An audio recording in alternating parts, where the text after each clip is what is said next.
There's been a lot of discussion about the major rules change that occurred here today. In my capacity as President Pro Tem, I was presiding during that time and did not get a chance to speak. I just want to say a few things.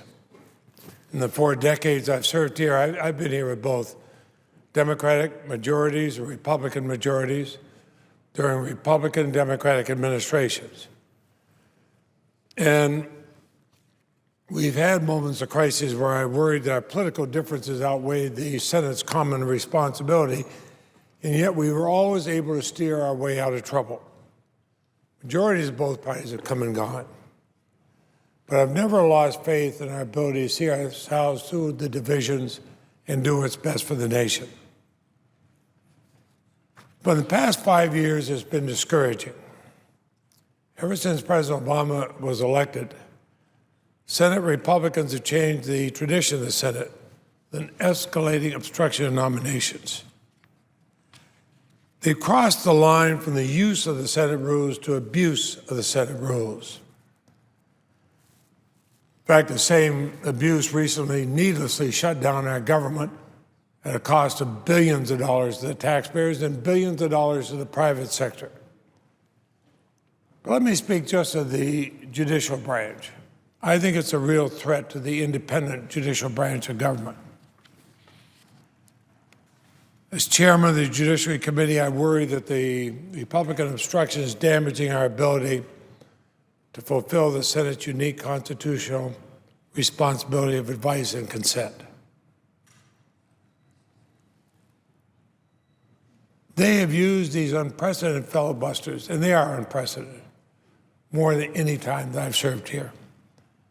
They've stopped even nominations supported by Republican senators from the state where the nominee came from.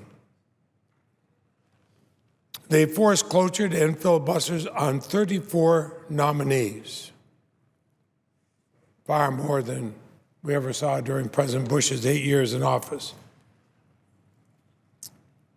In fact, this obstruction has left the federal judiciary with 90 or more vacancies during the past 5 years. It struck me because the very first nominee to the federal bench that President Obama sent here, a man by any standard, extraordinarily well qualified, and supported, strongly supported, by the then most senior Republican in the Senate, and they still filibustered him. It's almost a case of saying, okay, Mr. President, you think you got elected? We're going to show you who's boss. We're going to treat you differently than all the presidents before you. This has never been done before. Filibuster the president's very first nominee. Somehow, this president is going to be told he's different than other presidents.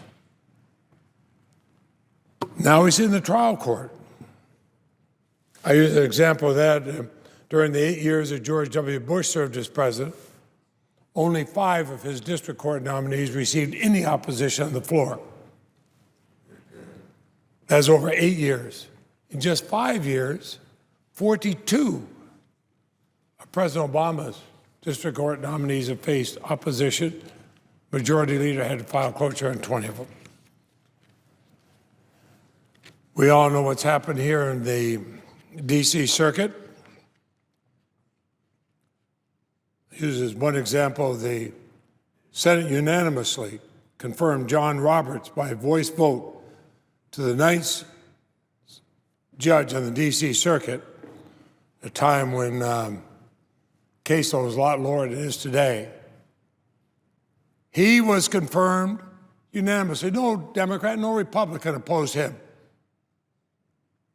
But when Patricia Millett was nominated the exact same seat by President Obama, a woman with just as good qualifications as John Roberts, and they both have great qualifications, she was filibustered. Some say we shouldn't call that a double standard. Well, I'm not sure what else one might call it. Madam President, I do these not just to recite numbers, but I'm a lawyer. I've tried cases in federal courts. I've argued cases in federal courts of appeals. I consider that a privilege, but I always went into those courts knowing I could look at that federal judge and say, it doesn't make any difference whether I'm a Democrat or Republican, whether I represent the plaintiff or the defendant. This is an impartial court. But if we play political games with our federal judiciary, how long are the American people going to trust the impartiality of our federal courts? At what point do these games start making people think maybe this is not an independent judiciary? If that day comes, Madam President, the United States has given up one of its greatest strengths. Let's go back to voting on judges based on their merit, not on whether they were nominated by a Democratic president or a Republican president. Let's stop holding President Obama to a different standard than any president before him, any president. And certainly no president since I've been here, and I began with President Gerald Ford. Madam President, I'd ask consent that my whole statement in this matter be placed in the record.